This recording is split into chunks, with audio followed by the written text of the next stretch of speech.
can y'all hear me? And is anyone in the chat? Okay, so nobody's in right now, but yeah, 10 a.m. Pacific time. Put my microphone there. Anyways, let me just check how the audio is. I'm recording now, but yeah, so whoever shows up, I made it all all of a sudden. So basically, 10 a.m. Wednesdays, I'm gonna try to do it these kind of Q&A stuff. And what I'll do is, let me just move this around. I'll just check if my audio is working here. Let's see. Wednesdays, I'm gonna try to do it. The volume's really low. These kind of Q&A stuff. And what I'll do is, let me just move this around. Why is the volume so low? Check if my audio is working here. Let's see. Wednesdays, I'm gonna try. Oh hi, I hear you. How's the audio?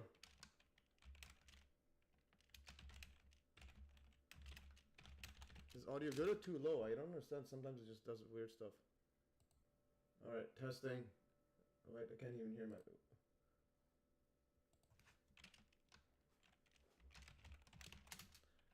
It's not an emergency stream, but it's more of like I warned it about in the last stream. I said look at 10 a.m. Pacific time Wednesday. I made a poll. I think a lot of people on YouTube said wanted it. On Telegram, not so much. But anyways, yeah, thanks guys for the birthday wishes. But yeah, how's the audio? Is it loud? Because this one tried. Look at 10. I think it might be too low. I'm just gonna. Can't even click this. My goodness, I'm gonna check the audio. Let me know if the audio is too low or too wanted it on Telegram, not so much. But anyway, I think it's too low. Yeah, thanks guys for the birthday. I don't understand why. Oh, this is why. Oh, I had it. Okay, I think it's better now. Wait. But yeah, how's the audio? Is it loud? Okay, I increase it now. I think it might be good. Thanks, guys. Okay, good thing you guys are all on it. I didn't have a chance to add it to Rumble and all these other places, but maybe after this one. Oh, this is why. Oh, I had it. Okay, I think it's better now. Wait. Okay, I think it's good. Okay, I increase it now. Yeah. Okay, guys, how's the audio now? I think it might be good. Thanks, guys. Okay, good thing you guys are all on it. Okay, how about now? I didn't have a chance to add it to Rumble and all these other places, but okay, I think it's good. Okay, guys. Sound is good. Okay, that slide is not is no it is on it. All right, yeah. So next time I'll add it to the other Rumble. So I just didn't have time. And again, I did this 10 a.m. stuff because the streams. For those who don't know, it's a way to force me to do work. I'm on headphones. Feedback too. Oh yeah, I turned that feedback off. Okay, guys, I think we're good to go. And basically, because I get a million questions math related, and I'm a math channel, so I don't want to just do the usual conspiracy stuff and other stuff.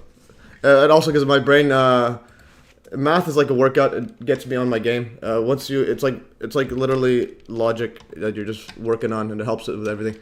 So what I'll do is, I was just trying to get this Inleo threads. The one time I wanted to use the Threadcast, it's not working. It's on the Hive blockchain. It's like you could have a Twitter updates live. But anyways, so I don't know what's going on with Inleo. I think they're doing some updates. But anyways, I think we are good to go. And if anyone has a question, so what I'll do now is. Okay, now it's working. Okay, I'm going to do a Threadcast right here. And I think the way it works is Threadcast for MES live stream. No, MES math Q, math questions, answers, live stream. One right now. Okay, so I think the way it works is it should start a Threadcast now. I don't know. I think that's how it is. Okay, now I click this. Okay, I don't know how to make it live. I think. Anyways, this is for those on the Hive blockchain because you can earn crypto and so on, and anyone can ask questions there. I'll prioritize that and so on. Anyways, so we're good to go. I just want to check this it's working. Okay, so I'm going to click live update, and I will have this opened. I'll have this open off screen until people start commenting. And then I'll put a link to the live stream here. Link live stream right here. Okay, and okay, there's the link to the live stream on my Threadcast. Because I saw some people on Hive do this. So it's live update, and anyone that tweets and replies on the Hive blockchain will show their tweets right there. So what I'll do is I'll just put this on top somewhere here. Anyways, so I'll move it like that. All right, so I'll just keep that. Once the first person comments, I'll start showing that. Math Q&A. Yeah. So basically, I get a lot of questions on math. So I'm just gonna start answering the ones I've already had, and so I'm gonna do it pretty much winging it today. But I made this thingy here because I get a lot of questions. First thing that I'll do is there's one on Substack. So this one I answered him. Let's see if he replied. I think he replied. No. Okay, this person here, he's actually a high schooler. So he's asking, he's having trouble with pre-cal problem, coterminal angles. So what are coterminal angles? And what if you're asked to list the possible coterminal angles with negative 45 degrees? Oh, no face cam. I thought I have a face cam right here. Oh, my face wasn't showing. Oh, my bad. Yeah, there's my face. My face showing, huh?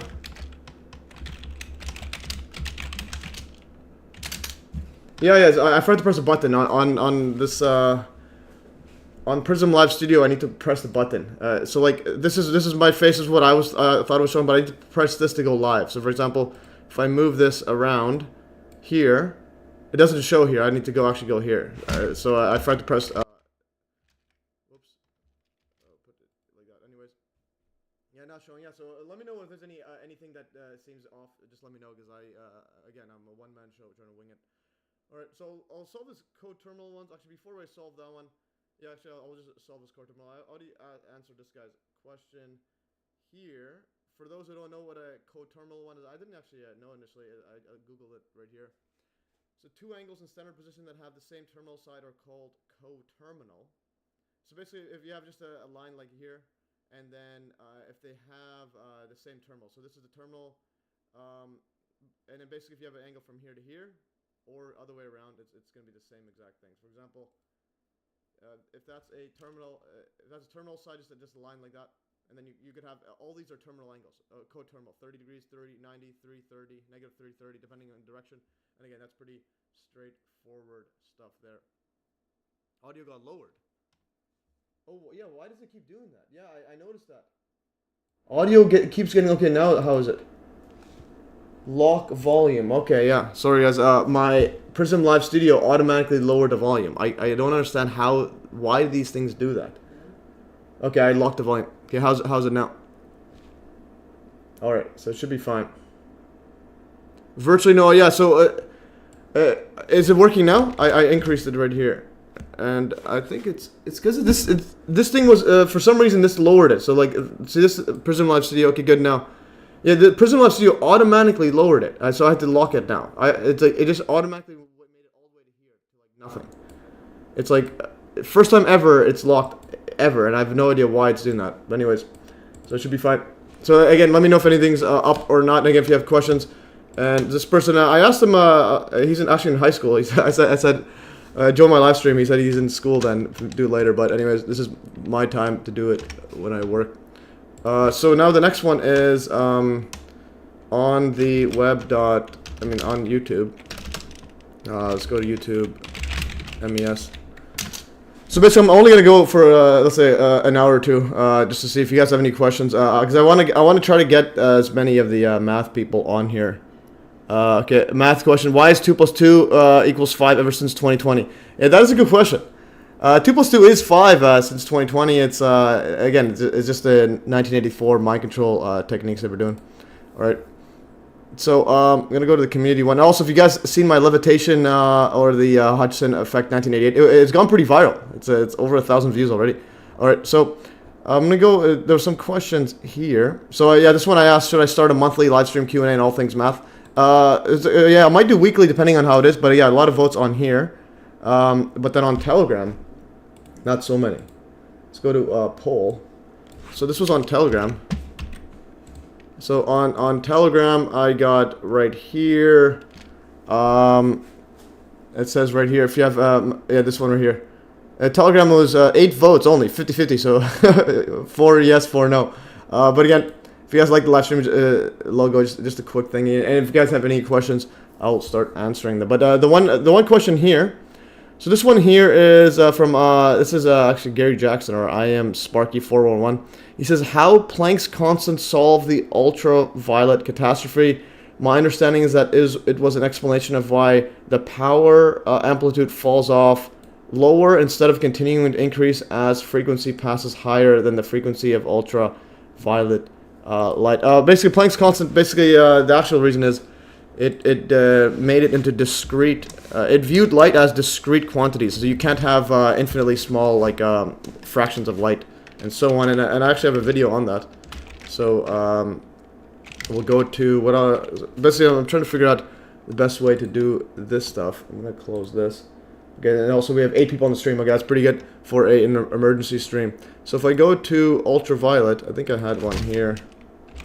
Ultraviolet. Okay, so it's not, yeah, black body radiation and so on. Okay, I'm gonna go here. All right. So this was the ultraviolet catastrophe, and what I'll do is I'm gonna click on the Hive notes right here. Oh, happy birthday, Timothy Sullivan! Let's go for Superfan in the house. Yeah. So, anyways, so this live stream is trying to build up math Q&A just because it helps me get on my game, because it forces me to go and do this. I'll only go a couple hours, maybe till I think I'll do it till noon my time. So it's 10 a.m. Pacific time. I'll go do a couple hours. Okay. Paul Loveless wanted to do this as well, and this one here, it's just a random question. Anyways, we'll go to over the Planck's constant. So if you guys haven't heard about the Planck's constant, I made a full I made a video on this explaining Planck's constant and black body radiation. So we will play some of this one right here. Okay. A good approximation, black body. Okay, so let's see. This is from my video. I'm trying to recap on it. Just been a while. And again, some of this is just going to be half-fast and so on. Because until you guys have questions in the chat there. So, okay, there's the ultraviolet. I just want to go to the catastrophe part. Okay, this was it right here. So I'm gonna just go all the way to the bottom. So the ultraviolet catastrophe, the way it works was basically they viewed energy or just waves, etc., as continuous, and then mainstream says it was actually in quantized packets of light. But then even that's a bit misleading, and then I'll explain why in a bit. So there's this video. There's derivation of the. So we'll play some of this video. Hopefully it doesn't put a copyright claim on it. Towards the end of the 19th. So this one is a very good video on explaining them from the mainstream side of the ultraviolet catastrophe. Century, physics was flourishing. The principles of thermodynamics had helped to kickstart the Industrial Revolution, and Faraday had recently discovered how to generate electricity. Furthermore, James Clerk Maxwell's grand unification of electricity and magnetism had led to the remarkable realization that light was an electromagnetic wave. Spurred on by the power and reach of these new theories, physicists began using them to address some of the big unsolved problems of the day. One such problem involved explaining how hot objects emit light. It was well known that if you heat a lump of metal, it will first glow dull red, then orangey red, then yellow, and eventually bluey white at the same time as getting brighter. Physicists wanted to explain how the intensity or brightness of the emitted radiation related to the wavelength or colour. They realised that this would involve understanding how matter, the lump of metal, interacts with radiation, the light. Yeah, so again, just to recap on what he's talking about. So yeah, so black body, basically, if you heat this up, and I'll explain why it's called black body radiation. So basically, if you heat something up, it glows, and then it's emitting these different frequencies of light, and it pretty much turns yellowish like that. All right, and there's the color temperature set up there. And interestingly, on 9/11 they had similar stuff like this, except the temperature was actually like room temperature. Okay, Paul was happy birthday, MES. I see we're doing black body emissions. Yeah, I'm just answering questions here because someone in the poll, Gary Jackson, actually asked. Where did it go? Okay, this is poll right here. So I'm just answering a question. So if you have any questions and so on, I'll answer this one here. Does count as math? Yeah, I have a theory question about Einstein. Yeah, you can ask anything related. Yeah, that's good enough. Atel Raza. Yeah, you can ask that. I'll answer this one right now, and I'll send us to Gary Jackson actually. So how Planck's constant solved the ultraviolet catastrophe? My understanding is it was an explanation of why power amplitude falls off lower instead of continuing to increase as frequency passes higher than frequency of ultraviolet light. Basically, it was trying to solve this thing right here. Basically, how do you model if you heat something up and then how do you model that the light frequency is going to go this yellowish there, as opposed to you'll see as I show this video, like their original model was if you heat this up. And then it's going to go, the frequencies are going to get higher and higher, so it's going to be like bluish, super ultraviolet, and so on. And like, yeah, the frequency is going to go very, very high, and but it wouldn't match this thing. This one, the frequency is actually going to orange, yellow right here. And I'll explain, basically this, just heating up a rod right here, disproved the previous mainstream physics. So we'll go further. Light emitted at a fundamental level. However, when Maxwell's theory was used in conjunction with classical thermodynamics to calculate the emission profile of a hot object, it predicted that all such objects should be emitting an infinite amount of energy at small wavelengths or high frequencies. Because high-frequency light was dubbed ultraviolet light, and because this prediction was clearly problematic, this issue became known as the ultraviolet catastrophe. Yeah, basically, yeah, so there it is. The ultraviolet catastrophe, because the original theory they had was if you heat this up, the frequencies are going to get very, very small. The wavelength's the frequency is going to go very, very high. Wavelengths go small. So you're going to have an infinite amount of intensity or light being emitted at small frequencies. At high frequencies, low wavelengths. Okay, so anyways, on the right side's high wavelength, left side's low wavelength, high frequency. It represented a complete failure of classical physics, and it was in attempting to solve this problem that Max Planck was forced to and this is with increasing temperature. So if you were to increase temperature to like infinity, the mainstream theory was the intensity of light would be also going to infinity at a higher frequency, or ultraviolet around those frequencies or higher. But that's not actually what happens here. It just goes into this yellow range, which is bigger wavelength than ultraviolet. Introduce the revolutionary concept of energy quantization, the idea that energy is transferred discretely in chunks rather than continuously.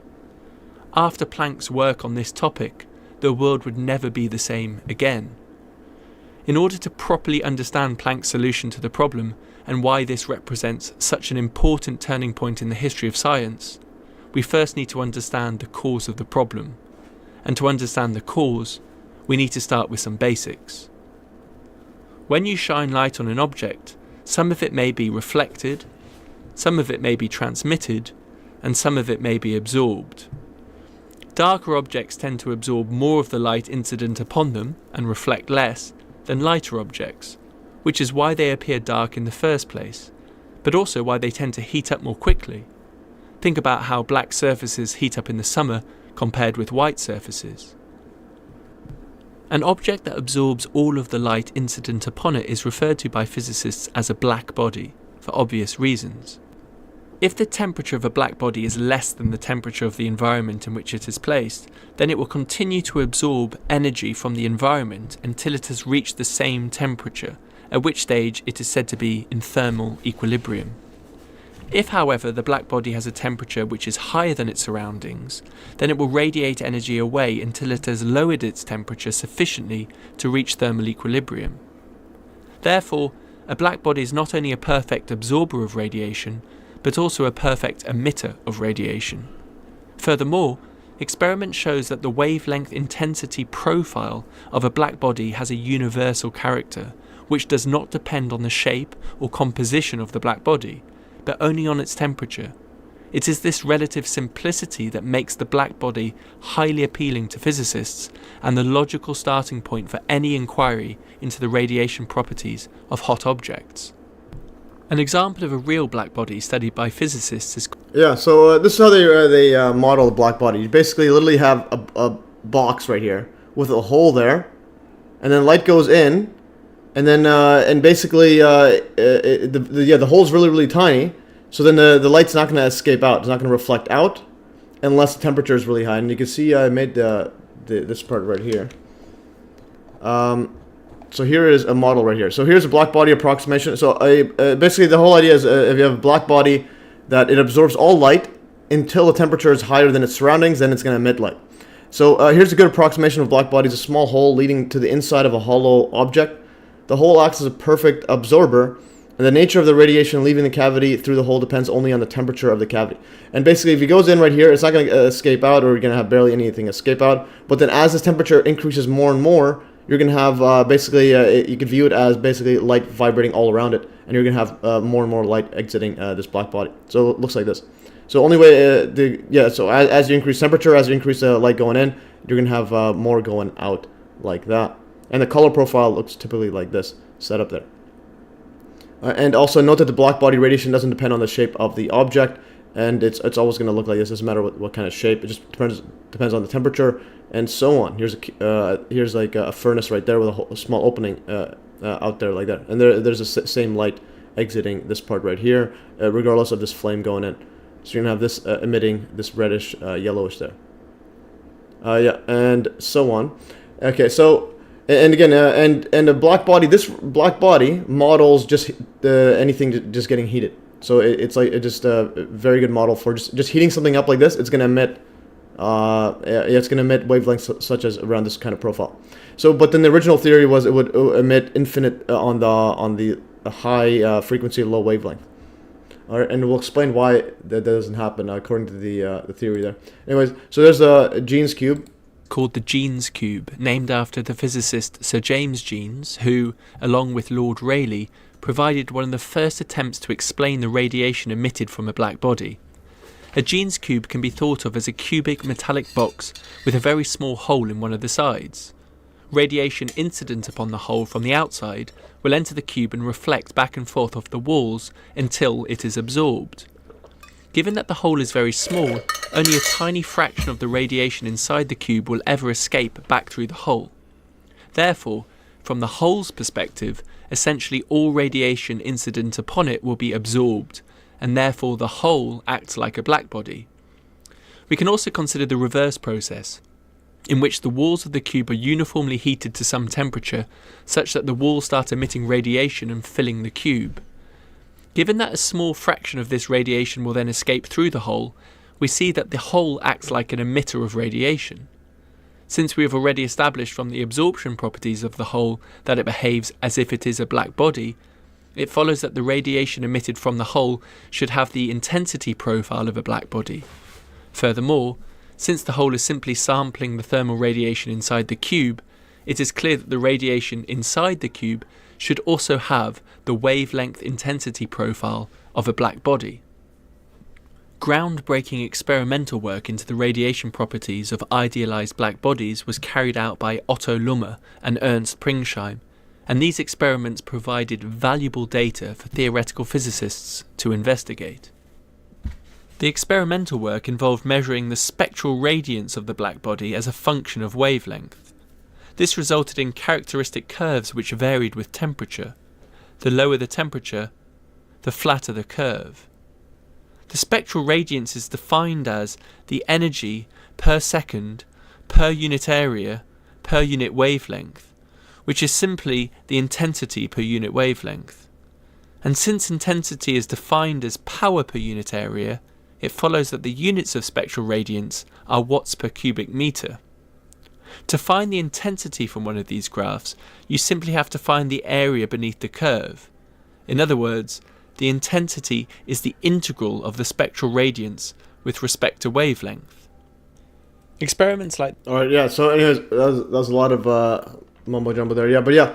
So basically this is just the intensity slash power or whatnot per wavelength of light being emitted, and so on. And it was saying in that black body or heated object, basically you're gonna have at the wavelength how much of the energy is being emitted. For example, at low wavelength you're gonna have a really high one there, but then at ultra low you don't have anything. You have less than even at higher ones, like there. So basically, which wavelengths are emitting the most light there? And that's what the bigger the wavelength there, like the bigger intensity there, that's gonna dominate the color. So for example, orange is gonna be the biggest wavelength emitting the most power there inside typical heated objects, like this one here. So typical one right here, you're gonna have in these kind of areas. This one here I think is the sun or something like that. This one is a different star that is super high frequency wavelength emitting.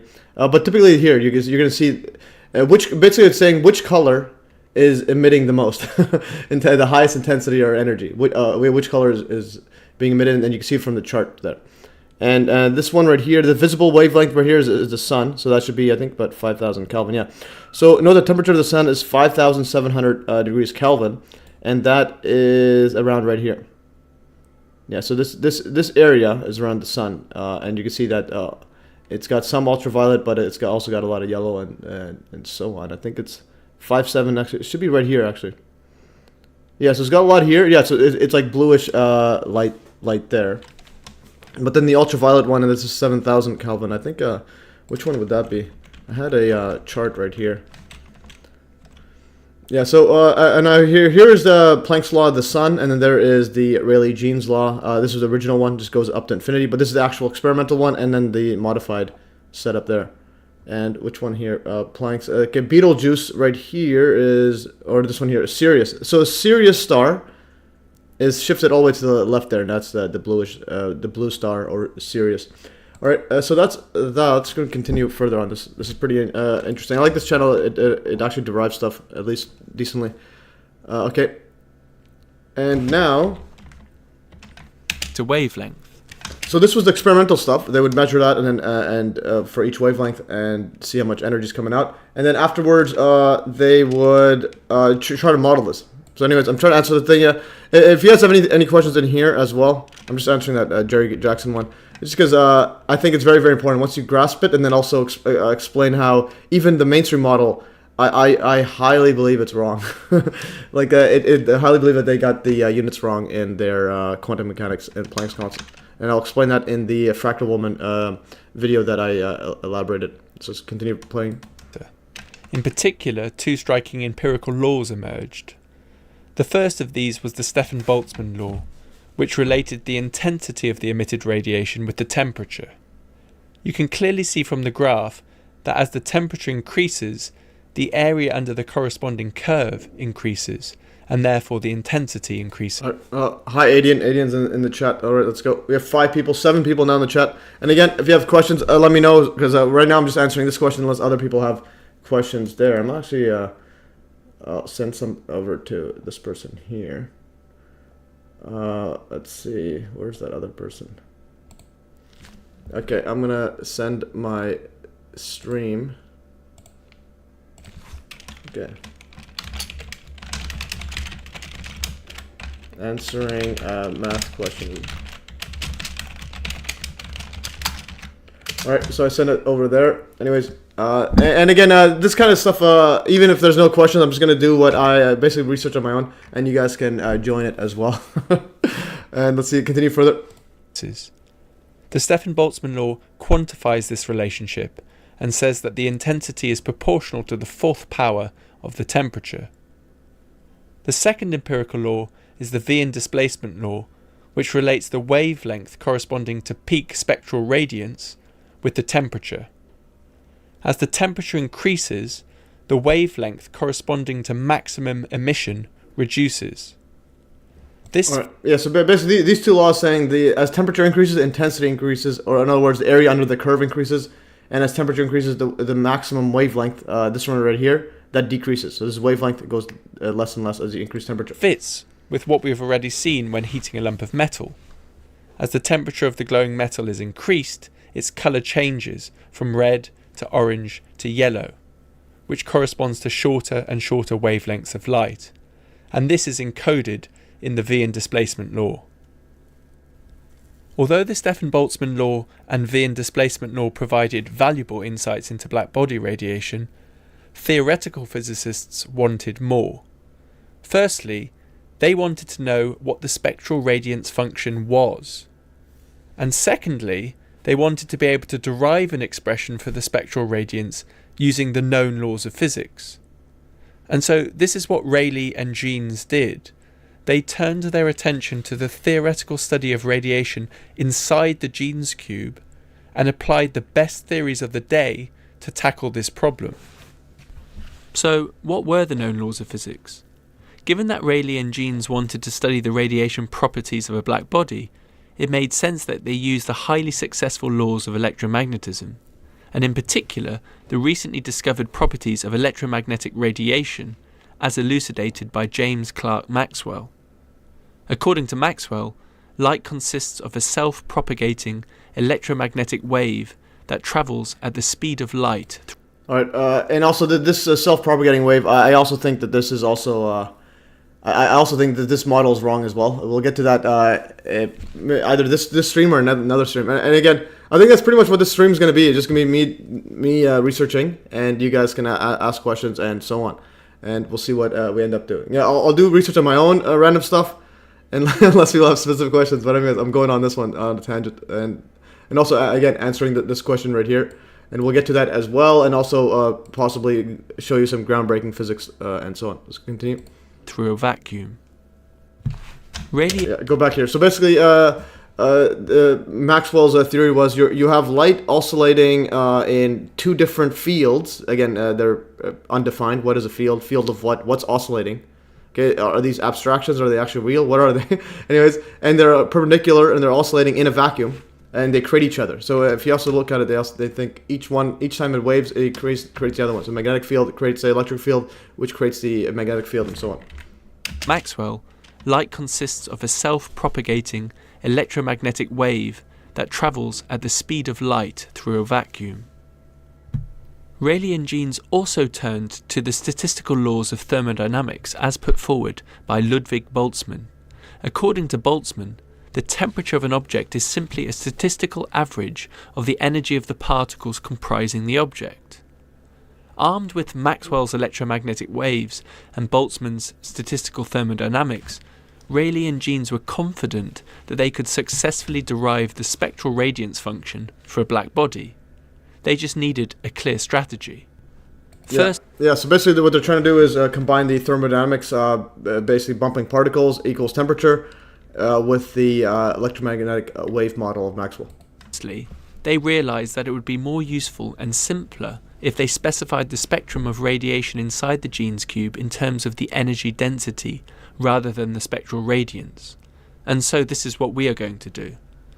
The energy density is simply the energy contained in a unit volume of the cube at temperature T in the frequency interval between F and F plus dF.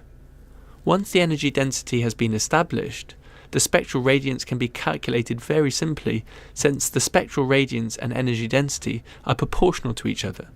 In fact, the spectral radiance is equal to c over 4 pi times the energy density, and we'll return to this result later.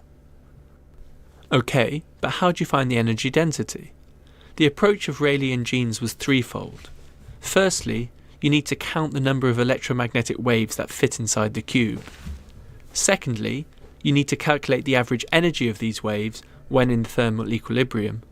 And finally, you combine these two results to find the energy density for a particular range of frequencies. So basically, so you count the number of waves inside the cube. Okay, why is an electromagnetic field... why is an electric field perpendicular to a magnetic field? Those are good questions. This is I think this was talked about. This is I think you got it from my message right now. Yeah, that is it. That's a good question. According to the mainstream theory, they create each other perpendicular, but there's not actually. That's a good question. I'll have to ask that. I don't know what the mainstream reason is. That I'll ask Rock right here. But the thing is, I think that the electric field. So the electric field is. So I'm trying to, because I'm trying to word it through the way of the ether of as Einel Dino's set up there. But I will explain. Well, I'll ask right now. I'm gonna go. So I'm going on a tangent, just answering this question. Since the nature of electromagnetic interactions. So basically, according to we'll go over the mainstream setup there. Because this is latex. I don't know why that Garok's not answering. Anyways, so this is again my learning experience and yours. Arises naturally from the fundamental laws of electromagnetism. Okay, so so it's from the laws, electromagnetic waves. In an electromagnetic wave, the electric field and magnetic field are always perpendicular to each other and to the direction of wave propagation. This happens because Maxwell's equations predict that changing electric fields generate magnetic fields and vice versa. The fields are solutions to the wave equation, and the wave propagates in a direction such that I think this is electric field is perpendicular to magnetic field is perpendicular to the direction here. So again, in the cross product, wave plane solution, energy flow, and Poynting vector. Okay, so nature tends to favor symmetries. So again, there's no actual reason. It's a theoretical reason. Is there any mechanical reason why? Mechanical or not from theoretical equations. Okay, so is there any mechanical reason? Okay, yes, there are mechanical and natural reasons for why electric and magnetic fields are perpendicular to each other. Understood through mutual induction in electromagnetic waves. Okay, so mutual induction. So this is the thing. A magnetic field apparently creates an electric field creates a magnetic field, and a changing magnetic field creates an electric field. Changing an electric field. These processes are inherently directional. The generated magnetic field must curl around the electric field law. Perpendicular rises. Okay. Okay, so these are all energy conservation, natural. Okay, energy. So they're saying for energy conservation, consider how ripple on a pond propagates. The water particles move up and down, oscillating while the wave travels horizontally. Displacement up and down motion is perpendicular to the wave's direction. Similar to the electromagnetic field oscillates in one direction, and the magnetic field oscillates in a perpendicular direction to the other. They create. Yeah, so this one is an interesting one. So basically, they don't actually explain it. They're just saying that it oscillates relative to the other one. And for further learning, we'll look at this one actually after. I know D nu. Yeah. So I put a bunch of links to his papers. This one, if you haven't seen my setup there, basically his model, and which I think is right, is that in an electromagnetic wave, there is no electric part. So basically, my answer is it's perpendicular because if you have let's say vibrating water, I think. So this one, this is good to wing it. I'm trying to find out his stuff here. Okay, so this is according to his theory. Trouble with Maxwell's electromagnetic theory. This one's a good video. We'll watch this. Decided to make a. I think he discusses it, but he has links to his papers here. I try to. So he discusses the problems with the electromagnetic waves theory. Again, the links are just horrible. Okay, trouble with Maxwell's electromagnetic theory. Can fields induce other fields in a vacuum? So basically, if you have let's say an electron. So the actual one is an electron. If you shake it, it creates a wave that's perpendicular. You just look at a wave in water right here. For example, this one's side-to-side motion. This one is side-to-side motion, and it travels away from this one here.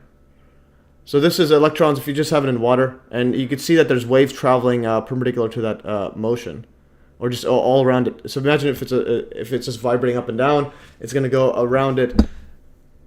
See if the direction. But anyways, so his theory is that there's no electric part. The only way to create the electric part is just you need charges in there. So what I'll go in here, I'm going to go into electric field. Okay, this is the alternating current. Yeah. So this is the mainstream part. So if you have an alternating current, and all it is basically, all waves are is just to vibrate electron back and forth, and that creates, according to mainstream theory, it creates a magnetic field. If the moving charges makes it a magnetic field, or and then that moving magnetic field creates an electric field, which creates itself. So that's according to mainstream theory. But I think there's no electric part. I think he's right. I think there is no actual electric part there. I'll see what else has here. But anyways, that'll be. I'll try to research this a bit more and present it for the maybe next live stream. I'm going to continue on the ultraviolet catastrophe, but I do want you to look at this guy's work, and so on. I think he explains them better. I think maybe in here. Okay.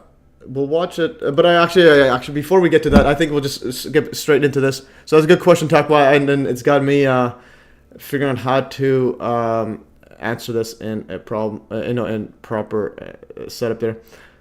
And okay, so I know we'll play. Okay, okay, this is radio waves. Okay, let's just play this radio wave stuff here. I think he discusses how they're propagating. Okay, then he has a presentation. Okay, I gotta, 1 second, I'm gonna try to open up my stuff here. And this was the one I was working on, the free energy part on this Bruce De Palma's end machine. Anyways, guys, sorry for the all over the place. It's the first live stream emergency one. I will try to make it better and better each time. And so again, this is why I like this one. I get the questions directly and have to answer them directly. I just want to get to the waves, the frequency stuff. Okay, this is his paper. Rudiments of a theory of light. All right, so rudiments of a theory of ether. And his explanation is basically that if you look in space, there is some fluid like yeah, there's literally like a fluid like object that you float around it exactly the same way you float inside an ocean. And going back here, I just want to see if he has the electromagnetic wave set up there. So if you have ether explains magnetism. So basically, if you have a duck going in just a pond, and you can see waves traveling behind it, and if you have a bunch of these, that's electrons. Now you got a bunch of these magnetic field. So magnetic field is this part here, electrons, and then there's the wire. And you could also you calculate how if you have two wires going same directions, I think there should be repelling force. It generates ether wakes and so on. And then if you oscillate, it creates like this. So yeah, so basically if you oscillate up and down, you're going to have these, the motion's going to go perpendicular to this, and it's going to go sideways as well. So sideways and go, yeah, it's going up in this direction and then perpendicular on the side like that. And I'm just going to go back here. Again, this is stuff I'll be trying to power through in my videos and so on. Anyways, I think he explained the, okay, no, he didn't explain the other part, but I will listen to this right here. Video, because I felt the need to give some more explanations. Okay, I'm just going to read his description, then we're going to go back into the other stuff here. Again, I'm all over the place. So in this video, I try to explain the main ideas of the article I authored. Trouble with Maxwell's electromagnetic theory, can fields induce other fields in a vacuum? And also, yeah, so there's charges can't exist in a vacuum. And yeah, I think how that works. Yeah, so there's no charges in vacuum, so there should be no electric component. So anyways, so these ideas are light and radio waves are a very special type of waves that can travel through vacuum. Light and radio waves are believed today to be electromagnetic, composed of varying electric and magnetic fields. The quote, electromagnetic consumption of light and radio waves is untenable because electric fields cannot exist in vacuum where there are no electric charges to produce them. Yeah, so you need, yeah, so according to mainstream theory, you need electric charges produce electric fields, but in a vacuum there's no electric charges. So now you have a special case of somehow changing magnetic field is creating these electric fields. But again, but then the mainstream theory, it's like you have both charges create electromagnetic, charges create electric fields, and changing magnetic fields create electric fields. So, but again, there's no charges there. So his model is that there is no electric component. So anyways, to answer your question, why is the electric field perpendicular to magnetic field? According to mainstream theory, that's just how the model works. There's no actual natural thing besides saying conservation of energy and so on. But there's no actual reason why it's perpendicular. But I think, and then I think I know Dino's right. There's no actual electric field. And going further, the production of electric fields in vacuum by varying magnetic fields is an assumption based on a special interpretation of two possible ones of Faraday's effect of electromagnetic induction. Therefore, the existence of the electric field and in the electromagnetic light and radio waves is an assumption, leaving us with the light and radio waves being magnetic waves only. So his theory is they're only magnetic waves. Yeah, so the picture of light and radio waves as magnetic waves give a straightforward explanation of the photoelectric effect as an effect of electromagnetic induction. Okay, this is another PDF, I think.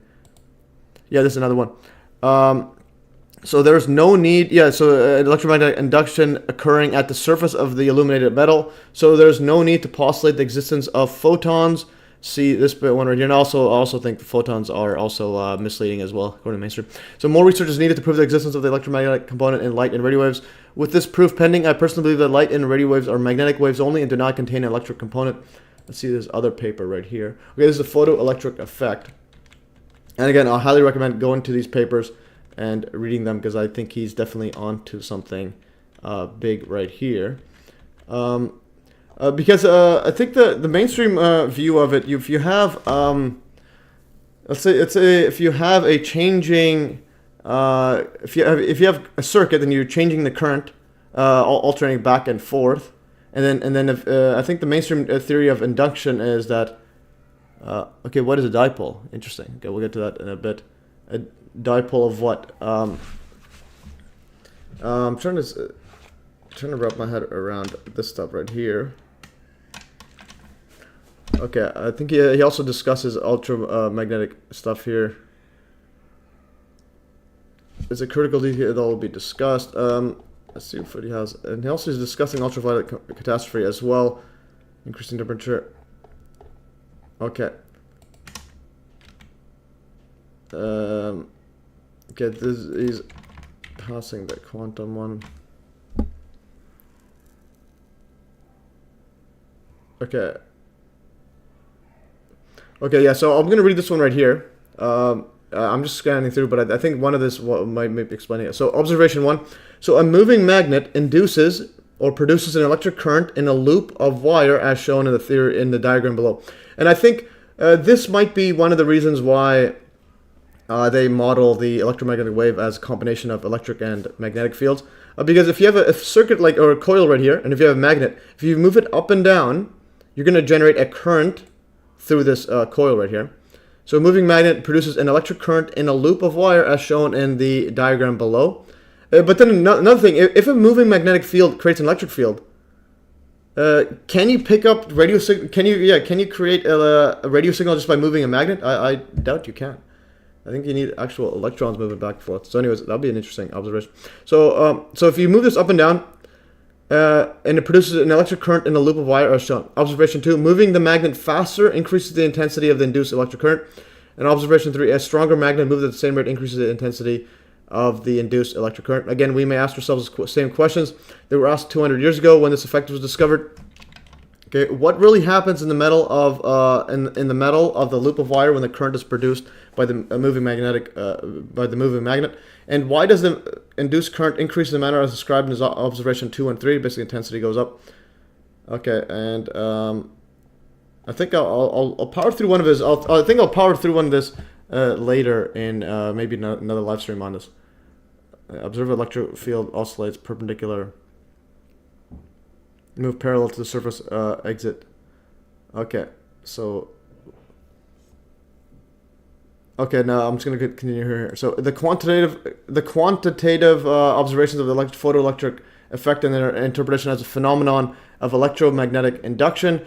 In this section, I will discuss the experimental findings based on observations of the photoelectric effect and show that due to misapplication of the wave theory of light to insufficient understanding of the mechanism of emission of light by light sources and to the confusion of the mechanisms of energy transfer and of heat in heat and photoelectricity, the scientists of the past erroneously declared that the photoelectric effect cannot be explained with the wave theory of light and erroneously claimed that the whole picture of light as a wave breaks down at the microscopic atomic level, dropping it all together and replacing it with a particulate quantized theory of light purporting that light is a stream of composed of light quanta called photons. Okay, so the most obvious erroneous assumption in the old attempt to explain the photoelectric effect by the wave model was to claim that the electron is acted on. This is the one I think is acted on by the electric field of the light wave. Look at the figure below to see the inconsistency.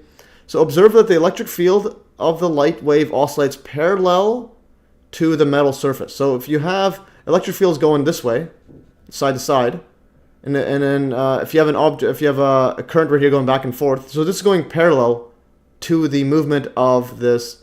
The electric field is going parallel to the movement of the electron. So how can an electron forced to move parallel to the surface, exit perpendicular. Okay, well, this was the, it's moving side to side, and then the photoelectric effect is pushed outwards there. Anyways, that's photoelectric effect. I'm just trying to power through. Anyways, again, bear with me, guys. It's the first live stream. I'm just trying to wrap my head around. And again, I'm literally forcing myself to learn math and electromagnetism and so on. Anyways, so what is a dipole? What do you mean by dipole? Like it depends on the stuff you have. It basically has like a direction or whatnot. I'll explain. I'll ask Grok right here. Okay. What is a dipole?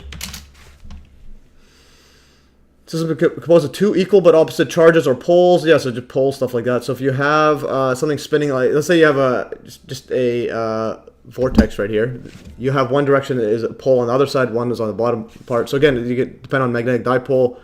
And to give you an example of water molecule dipole. So for example, a dipole is just basically two equal but opposite stuff, or just anything that you can separate into different stuff there. So for example, a water molecule is considered polar or having a dipole. So basically, if you have H2O, typically the O's are on one side. The O's on one side and it's negative, and then this one is a plus. So that becomes a dipole, it becomes a magnet. So basically, a magnet is a dipole. So a dipole, it depends on the context, but you just have opposites. Basically, you have opposites together. Okay, and then this is this is a dipole. This is a dipole of water. So water has a dipole, basically plus charges here and minus there. And the low electron density around each hydrogen atom provides a net positive charge around each hydrogen atom. Even though I think it's a dipole, even though if it has a plus one, I think equal to 1/2 the negative charge in the region there. Anyways. This is I think oxygen is O2. Yeah, there's O2, H2O. I think it's a -2. What is the oxygen stuff there? Anyways, there's dipole moment. It gives you the difference in the strength there from here to here. I think I had a better one here. Yeah, so net dipole moment and so on. So anyways, so dipole is that. So magnetic dipole is just magnet dipole. I think that's pretty much what it is. It's just straightforward stuff. So again, this is a dipole. Is you have plus and minus together. So a magnet is an example of a dipole. In magnetic dipole, a magnetic dipole is created by a loop of current or by two magnetic poles, north and south, separated by distance. The magnetic dipole moment for current, etc. Yeah. So basically, a current loop around their vortex or anything, or just a magnet and so on. Anyways, I continue back into this part right here. Okay, we have 7 people in the chat.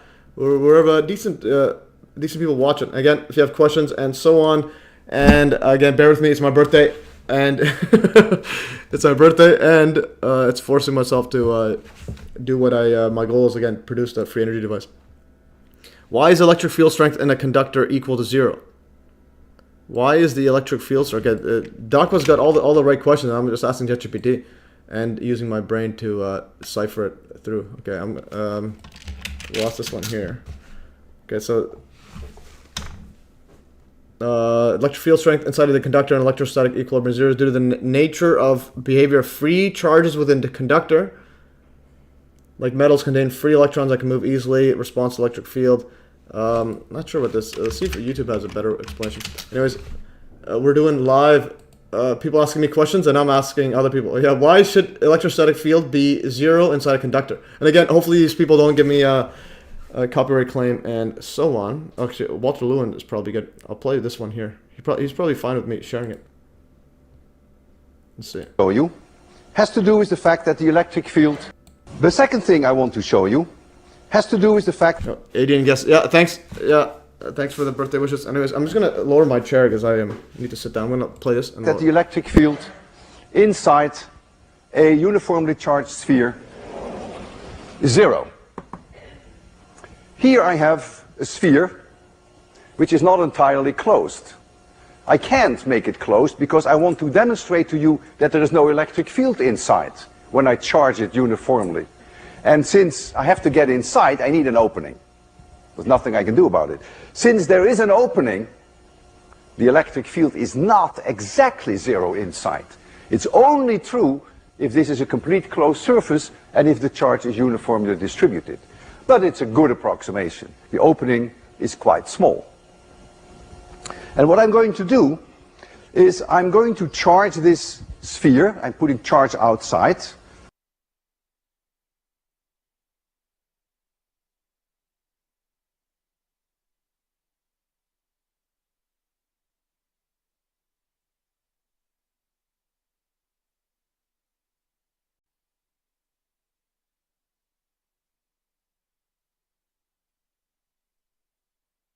I use a device that we have not used before, but that's not so. Whoops, my mic was muted. Anyways, my mic was muted. Sorry, I will repeat that again. So I think I understood what it was. So I just grasped what it is. So why is the electric field inside strength inside a conductor equal to 0? In a conductor. So on the surface you have the electric field, but then I'm assuming there's no charges inside. So the field, electric field, to be 0. It's just around the charges. Again, we'll see how this goes. Important, but here is now that hollow sphere. I'm going to put charge on there. Let's suppose it is positive charge. So this will be positively charged. Since it is a conductor, as we will learn, I think the next lecture, or at least this week, that the charge will automatically distribute uniformly. It only does that on a conductor. And now, to demonstrate to you that there is an electric field here, I will use induction. I have 2 ping pong balls painted with conducting paint. They touch each other. Under influence of this electric field, this one will become negative and this one will become positive. We've discussed that last time. You create a dipole. Not important that it is a dipole. So there's a dipole just from positive and negative electric field or charges there. Separate the two. I have negative charge here and positive charge there. I will touch any one of these 2 balls, it doesn't matter which one, with the electroscope, and you will see that there is charge there. So I have demonstrated then that there is an electric field outside that sphere. Now I will do exactly the same demonstration, but now I put these 2 conducting balls inside. So here they are. I touch them, you just have to trust me that I really will touch them. And then I will take them out. And if I didn't make a mistake, if I didn't touch the rim by accident, then I will show you that there is no electric field inside. It means there is no induction. So these balls did not pick up charge. I show you with the electroscope that indeed. All right, yeah. So I think that's probably the reason. There's no actual charges in there. So so there's if you're not touching the rim there, there's no charges, no electric field. So again, that's a point on the Einoldinu's model. And again, if you haven't seen, I highly recommend watch all of Einoldinu's videos and so on. And I made a video on it as well, and I'll show that in a bit. There is no charge on it. So that is the way I want to do this. So there's the electroscope. Here's the sphere. And the way I'm going to charge it has a nice name. It's called electrophorus. Hard to pronounce.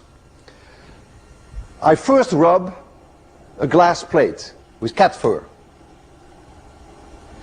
Then I take a metal plate, I put on top, and I touch it with my finger. And now I transfer charge. And you think about it, why that is. I put it on here again, touch it again with my finger. I'm again charging it. Put it on top. I guess he's doing some magic right here. Touch it again with my finger. I want a little bit more charge. So I'm rubbing this again. Put this on top. Touch it with my finger. Every time I do that, I feel a little shock. Put it on there. Touch it with my finger. Okay, let's hope that's enough. So now comes demonstration number 1. These 2 spheres conduct... Once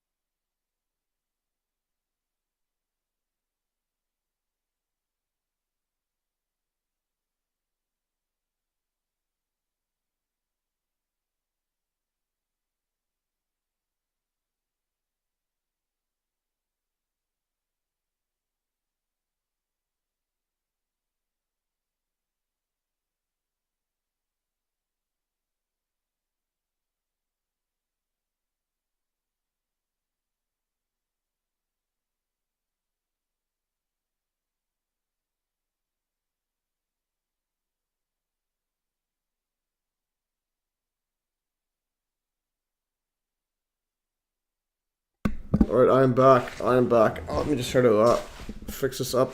Alright, let's play this again. Yeah, so it's adding charge to this. Again, notice how it's always by contact. That's interesting. Completely discharged. I bring them close to this sphere. There they are.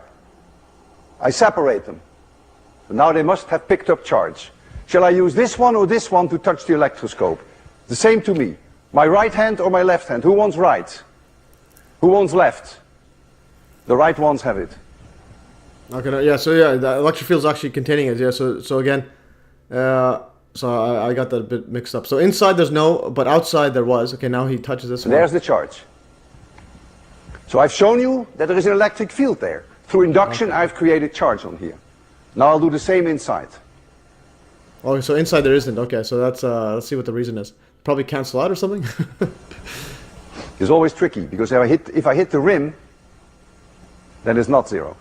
This one has to go in first because the opening is too small. Then the second one has to come in. Now I have to touch them, and I really do. I wouldn't cheat on you, not this time. They are now in contact with each other, and now I take one out, and I take the other out. Which one shall I touch it? There shouldn't be any charge on either one of them. We had left before or we had right before? Well, let's do this one. This one? Who is for left? Who is for right? The lefts have it. Oh! What happened? I must have touched the side. There's no way around it. I'll make sure that there's enough charge on it. I'll charge it once more.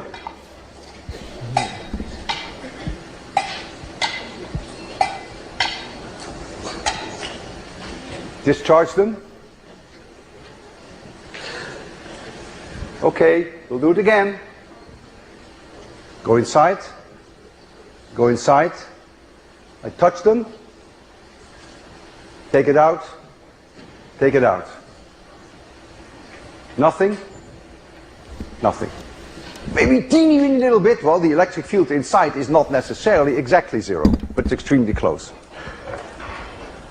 Alright, so he showed it, but he didn't actually explain it. I thought he was going to explain it. But anyways, before we get further, what's interesting about Walter Lewin, he had some allegations against him and from a female student of his.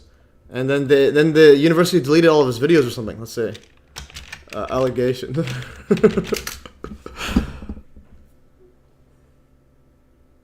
Okay, a dipole improving its law. We worked on a geometric approximations. What is their interpretation? Okay, I'll play that again. I think you're I think you have an electric engineering background. I don't. Let's see. Yeah, so it's Walter Lewin. So he had some sexual harassment of online student. So in December 2014, MIT revoked Lewin's Professor Emeritus title after MIT investigation determined that Lewin had violated university policy by harassing an online student in an MIT course taught in fall of it. But anyways, he's still a decent teacher there. So then, and then, let's see right here. For about 15 years, starting in 1982, Lewin presented a 1-hour program weekly on MIT cable TV. The shows were aired 24 hours per day, helping freshmen with their weekly homework assignments. Videos of Lewin's lectures on Newtonian mechanics 1999 and electricity and magnetism 2002 and the physics of vibrations and waves, among others, could be viewed on the MIT OpenCourseWare website until MIT removed them after finding that Lewin had sexually harassed a student in the online course. So they were showing all of his lectures and they removed them. Why not just keep them there? Why just because he did something next level? But it's like well, I assume that they didn't want to pay him or whatnot. But anyways, so they're showing his videos, and again, that's just absolutely wild there. And then now he uploads, has been running and managing his own YouTube, so he puts it on YouTube now, and so on. And a victim, 30-year-old woman living in France, said that she came forward to ensure the case was not forgotten, stating Lewin pushed her to participate in sexual role-playing and send naked pictures of herself. All right. As a consequence of this internal investigation about your book. All right, let's go. Okay, we went from So this is the thing with MES. It doesn't matter if I'm teaching math, physics. I'll end up in the conspiracy side. So dipole and proving its law. We worked on geometric approximation. What is their interpretation? Okay, I'll play the other one. Go back here. Okay, that was demonstration of it. So just to understand what you meant by it. Now we'll see what this Najm Academy. Hopefully again they don't give me the. Hopefully they don't. Why electric field inside hopefully they don't give me a copyright strike. Let's play with this guy. a conductor is zero. Before starting the lecture, consider conductors and see aft easily. The copper conductor contains C of delocalized electrons.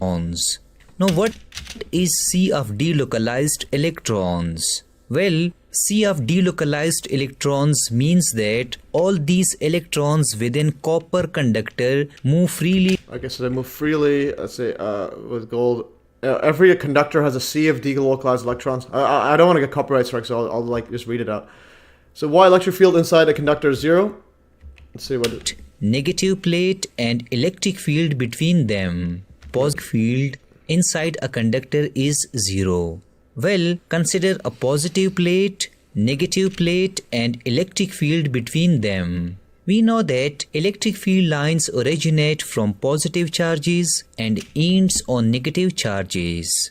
Let I call this electric field between these opposite charge plates as applied electric field EA. Note it down that applied electric field EA is in this direction. Now consider that I place a copper conductor inside this applied electric Okay, so there's an applied electric field, put the conductor inside.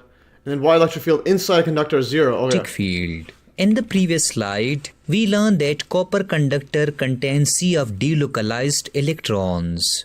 We know that applied electric field EA is equal to So I guess it would just separate. Let's see what it says. F upon E. It means that electrons of the copper conductor experience force F of the applied electric field EA. Let me repeat it. Electrons of the copper conductor experience force F of the applied electric field EA.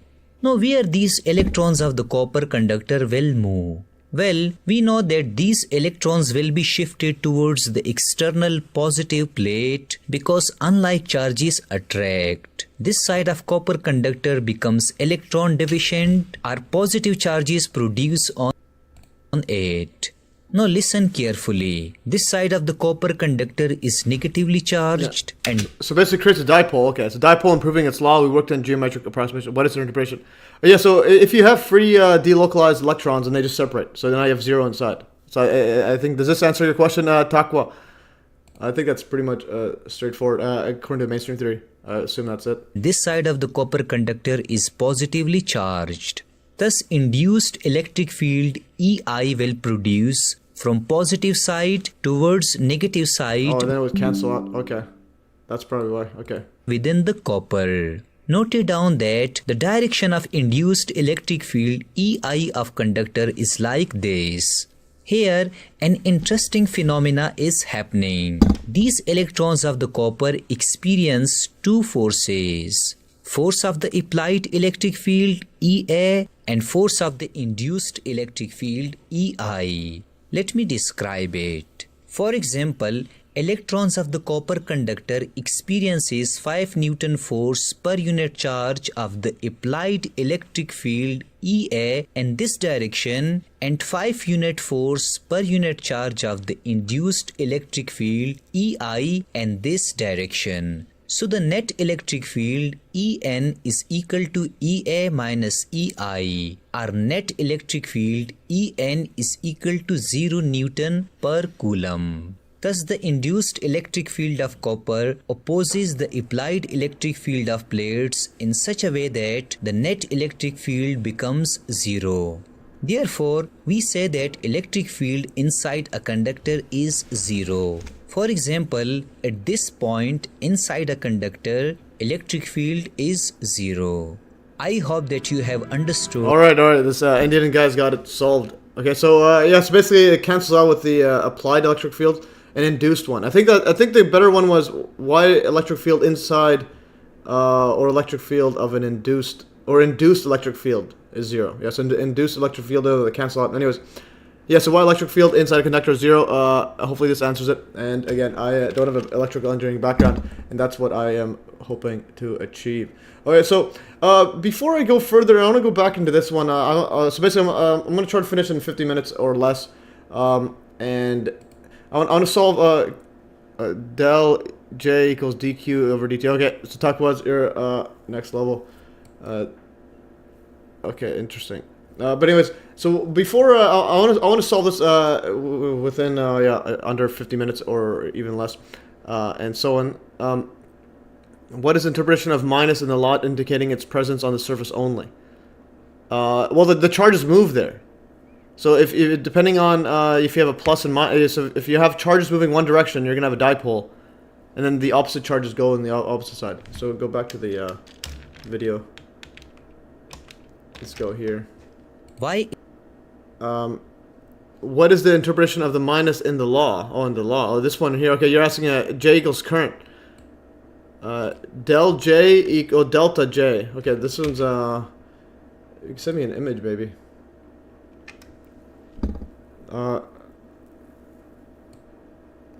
Okay, Grant Hutchinson. Wait up. Let's go back into this one here. I think ChatGPT. Explain this equation. Again, a lot of stuff you could ask ChatGPT, and then this is beyond me. But I do learn. Okay, that's I did learn a bit. Study this when I was doing my free energy research, which I will continue doing. So divergence of the current density vector J represents the that's current density. The divergence operator measures the net outflow, so that's how much is flowing out of the quantity, like a charge or mass. So of the current density, how much is going out of location? If delta, if divergence or divergence delta of J, delta dot J is greater than 0, more current is leaving the volume than entering it, indicating a decrease in the quantity. So if it's greater than 0, more current's going here. But this is a rate change of quantity with respect to time. The negative sign reflects that if the charge inside is decreasing, it must be because current is flowing out of the region. Okay, this one is, let's say, operator measures net outflow charge. Okay, yeah, so basically what this is saying is a current is leaving it. So the negative sign means that if current, that's dq over dt, it's leaving. The rate change of charge, quantity, with respect to time, if it's exiting, then the charge, this is a current density vector is going to be increasing.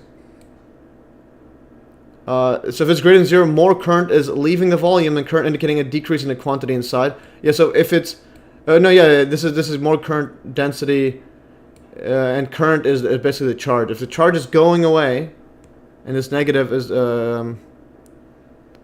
and it's negative. So if it's greater than 0, and more current is leaving, but you're entering it. So current, it's positive if you're leaving, if electrons leave. Again, it's all mixed up because the charge is a negative sign. So this equals to, okay, I'll make it simplified. Simplify the interpretation for dummies. Dummies. Okay, think of it like water in a cup. Imagine a bucket with water inside. J represents water flowing in and out of the bucket, the flow of charge. Q represents the total amount of water in the bucket. If water flows out of the bucket, the amount of water inside will decrease. The rate of which water flows out equals the rate of which the water inside the bucket decreases. Yeah, so basically the negative sign means the more water flows out, the less water is inside. So that's what it is. I have an integration problem that you can solve. Okay, well, send it on Telegram, the link, or here, and I'll have a review of it. But anyways, we'll do that. But what I want to show is, again, for those trying to learn, trying to grasp physics, definitely watch this just to model everything as an ether. I think it helps make a lot of sense. Like, for example, radio waves are literally alternating current, or in other words, charge going back and forth creates waves there. So that's literally what current is. And now, I want to go to a fractal woman right here. So, go to fractal woman, she had it in the community page right here. I think, this one right here, here's a good demonstration. So on our community page, if you have literally charge going up and down, you create literally waves in ether going this way, but there's also a rotation aspect as well. So I think the quote electric field might be just a rotation there. So this is the magnetic field being pushed, and then that creates a rotation. That rotation could be viewed as the electric field. Okay, and again, this is going up and down. Or I mean, the rotation could be the polarization of light. So which way it's rotating could be different polarization. Anyways, this is pretty much magnetic fields, and it's think of it spherical. Yeah, think of it's expanding outwards, and then think of it in 3D. So you're basically pushing out spheres of vibration. All right, so that's that. And before we go further, I'm gonna go to MES physics. MES, I think physics playlist. Yeah, I made a physics playlist right here, and these ones here I'm trying to grasp everything as the ether, because I think that's the where it is. So we'll play this video. So magnetic field is pretty much the same as electric field, and I'll get to that as well. We have two identical cells. Okay, so if you haven't seen this one here, he let me upload these. These are epic videos. It's completely submerged in water and connected by two flexible hoses to two identical electric motors. The electric motors will be driven by a common 12 volts car battery. In this experiment, we're going to start the motors, which are going to rotate the cylinders in opposite directions. Let's see Yeah, so if you spin in opposite directions, watch what happens. what happens. They attract. Motors now. So these are just rotors or motors inside water, and they rotate opposite direction, and then they attract. So think of this. This is a magnet. Again, I think this behaves like magnets, and they attract. Whoops! I'll make this fast forward. We see that the cylinders attract each other and now are sticking to each other. Let's try to separate them. Yeah. So if you try to separate them, it goes back right there. So you separate them, and then it's gonna go back, right back to each other. Now we see them attracting each other again and sticking to each other. Let's stop the motors. Okay. And now if you do opposite direction, it repels. So again, it's pushing each other In out. this experiment, we're going to see what happens. Let's start the motors now. So it's opposite, same directions. So they're gonna push each other. We observe that the cylinders repel each other. Their relative distance is increasing. Let's try to push them against each other and see if we can reduce the distance. And what happens if we reduce the distance? Now, it's quite difficult to make them... So it's spinning the same direction, so they repel. And now he has it another setup where you have, let's say, this greenish side. It's a light green, and this yellow side is south. This is north. So there's the south and north, and it's rotating around this direction. So all it is just rotor rotating. And Rotors are aligned together and enclosed with styrofoam. Using a right-hand rule convention, the curl of the fingers indicates the direction of the cylinder rotation, and the thumb corresponds to the north pole of a magnet. The light green side is north, and the yellow side is south. Opposite poles attract for both the cylinders and magnets. Oh yeah, and this one here, they attract. So opposite, I mean, if they spin the same direction, then they're gonna attract there.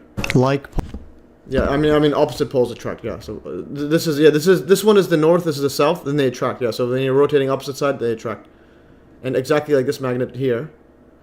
Again, I want you to grasp this. Poles repel. So grasp this in your head always. Think of when you think of magnetism, radio waves. It's literally just either vibration or rotation. So there's a magnet right here, north to north. Watch what happens. North to north here. It's and separate. The same behavior is observed for both the cylinders and magnets. So once you let go, look at them separate, and now they separate, and then they connect opposite poles. Even when placed side to side on the same poles, they're gonna flip. On their sides with like poles parallel to each other, both the cylinders and magnets repel and behave the exact same.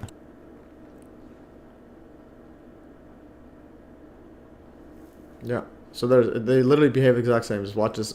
Is a magnet... So the question is a magnet just a vortex? Just a vortex in a fluid-like substance called the ether? Yeah. Definitely. Alright, so that's that. And the next one I want to play, this is Planck's constant is a quantum energy, not quantum of action. We'll get to that now. Let's see. Takwa has an integration problem. Well, you could yeah, you can send an integration problem here if you want, or in the Telegram. Yeah, so you can send it in the Telegram if you want. What I'll do now is permittivity of the vacuum. Interesting. So In classical mechanics. I want to finish this off, and this one here, yeah. So I'll try to read these as well. I might even do that for next live stream. So and also this Saturday live stream, I'm going to be doing I think a blockchain overview. It's going to be pretty epic. Who interprets it? I don't know what that means. Who interprets it? Okay, so I'm going to close this stuff here. So I'm going to continue on the black body radiation stuff because I just want to fully answer this one here and also learn it. Again, it's been a while, a few years since I've seen this video. Let's start to power through it. We have, yeah, about less than 40 minutes. So let's do this. To begin with, we need to... So remember, back to the black body.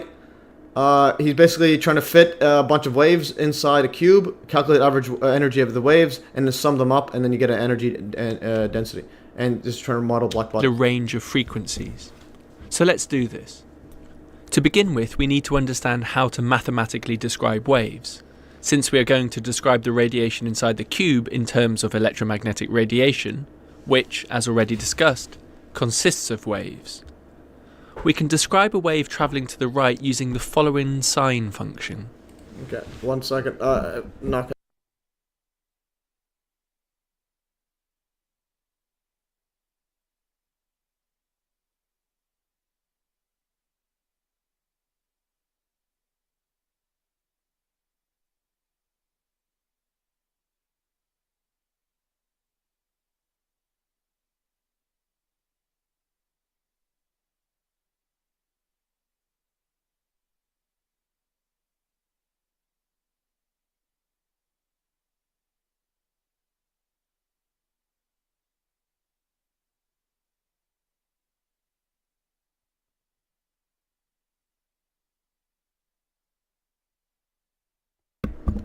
Alright.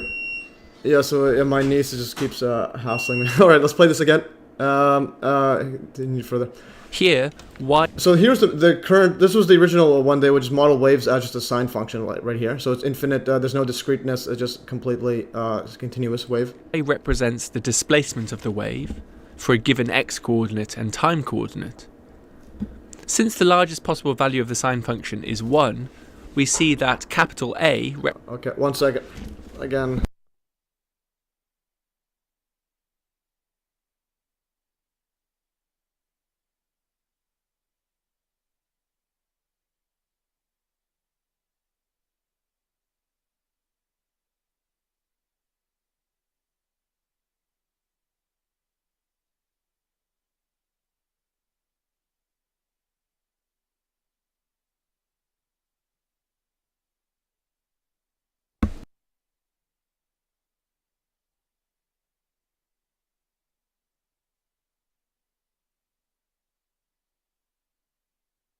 Whoops, I was muted. Okay, anyways, I'm back.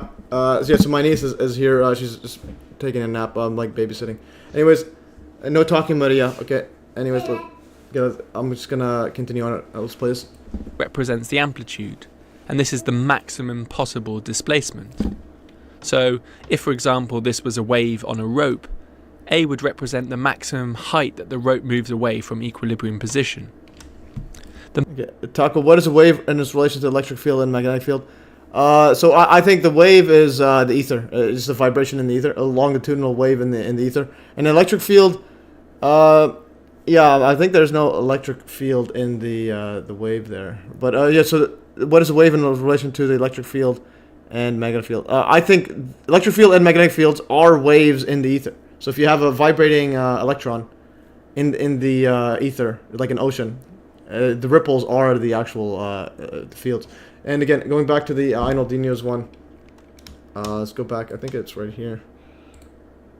So on his rudiments of an ether. So you have to grasp that there is a. So I think this. I'll say this for the next one.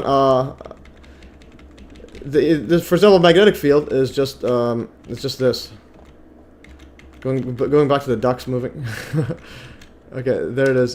So if you have ducks moving, And then you have the wakes. So ether wakes or magnetism. So that's and then you have electron going like that. So I think it's a good model of it.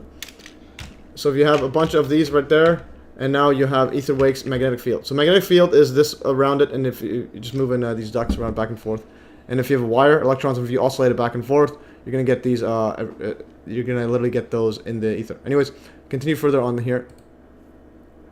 Oh, Paul Levine, happy birthday, Matt. Thanks. And yeah, so this live stream is gonna be all over the place. Just until I grasp. I'll try to do this more often as well. Try to do it weekly, just to force myself for a couple hours to wrap my head around physics and math and so on, and in a way that I can actually explain. And again, that's how you learn. The minus sign tells us that the wave is moving to the right. Yeah, let's play this here. It would happen if we had a right So I'm going to go fast forward. moving wave encountering a left moving wave in the same region of space. So they're adding waves together, and if they're in the same one, they'll cancel out. Let's play it here. Well, in that case, we would refer to the principle of superposition, which states that the net displacement at a location in... So if we were passing through... Now, we can simplify this expression by using... I'm just going to power through. Okay, so anyways, they're just modeling how it is. So you get the waves there, and you combine all of them together. Is it with the following animation to form the green wave, the net displacement, and wave pattern for obvious reasons, because the pattern... So, how does this relate to the electromagnetic radiation inside Y and Z axis, and that the length of each side of the cube is L? Then the electromagnetic radiation reflecting back and forth can be analysed into three components. Consider the X component. All the radiation along this component which is incident upon the wall is reflected by it, and the incident and reflected waves combine to form a stationary wave along the X direction. Since the electromagnetic radiation is a transverse vibration, with the oscillating electric field perpendicular to the propagation direction, and since the propagation direction is perpendicular to the wall, it follows that the electric field is parallel to the wall. However, a metallic wall cannot support an electric field parallel to the surface, since electric charges can always flow in such a way as to neutralize the electric field. Therefore, the electric field must be zero at the walls of the container. That is, the stationary wave associated with the X. Alright, getting some comments here. So Tasha Teeling, I don't know what this means, in what languages this is. Why can't I just copy it? Whoops. How do I copy this? What is that in English? Copy text. How do I copy? Can't even highlight it all. Paul Levine, I have a mathematical question. Have you heard of the so-called Monty Hall problem? Yeah, I have a video on it. So what's your question on the Monty Hall problem? We can go over that as well. I'll try to power through this quickly. I just want to go translate. Or we'll just go ask ChatGPT. Right here. Translate.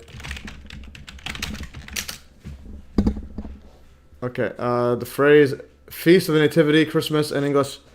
Alright, interesting. Oh, that's happy birthday in Assyrian. Okay, is it? Because I asked this. Oh, in Syriac translates Feast of the Nativity. Oh, yeah, thanks. So yeah, I don't read Assyrian. I speak Assyrian, like a Chaldean Assyrian, but I don't actually read it. So I'll show it to my dad, actually. He might be able to do it. Is your birthday today? Yeah, it's my birthday today, yeah. I'm 37 now. That's pretty epic. Alright, so I have a problem. What's your question? Yeah, so yeah, question. Have you heard of the Monty Hall problem? Yes, I have the Monty Hall problem right here. I think I have, let's go to channel content. That's what the Google told me. Interesting. Well, yeah, it might be Google's one. Okay, so I use ChatGPT. Let's see what Google says. Translate. Let's see what this one says here. It says Christmas. Okay, each one is saying Christmas. I want to say, may your birthday be blessed. Oh, epic. Thank you. And yeah, Google Translate. Let's see what Google Translate says. Tech language, English. No, not English. Syriac. Syrian. Okay, there's no Y. S-Y. Okay. The tech Arabic. No. The first and the second is the second. What happens to the problem if Monty isn't aware of what's behind which door? Okay, so yeah, so yeah, I'll just power through this one. Let's go to the Monty Hall one now. Let's see. Yeah, I'm all over the place. I think I had the Monty one. Okay, where is the door? Okay, this is just so bad. YouTube. I just hate the YouTube search in the other one. It just goes to Monty. Yeah, this is the three prisoners problem. Okay. The math. Easy. Tasha stealing. They're always lying to us. Interesting.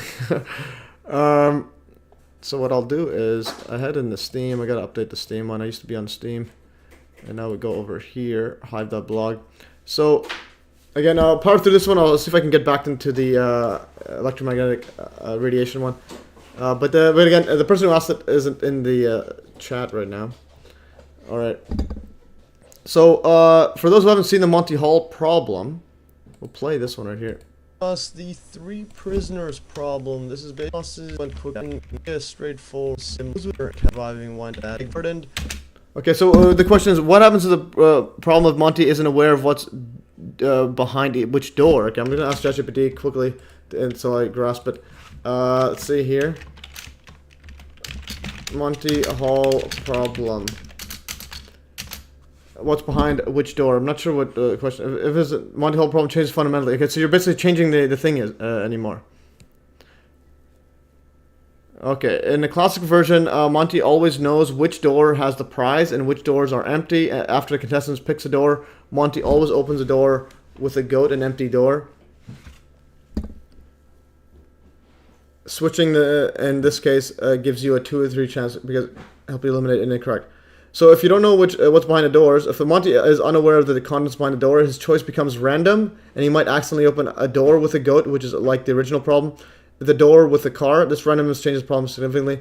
So if Monty opens a goat door, the situation becomes like original Monty Hall. Contestant still benefits from switching because Monty accidentally provided the same extra information by opening a goat door. If Monty opens a car door, the game ends immediately. As the location of the car is revealed, the contestant loses their ability to switch. Interesting. It says that if it is still switch if he opens the door with a goat as the first. Oh, so you're saying it's still the same one here? Go over there. It's over there. 1 second. My niece wants paper. This one says papers.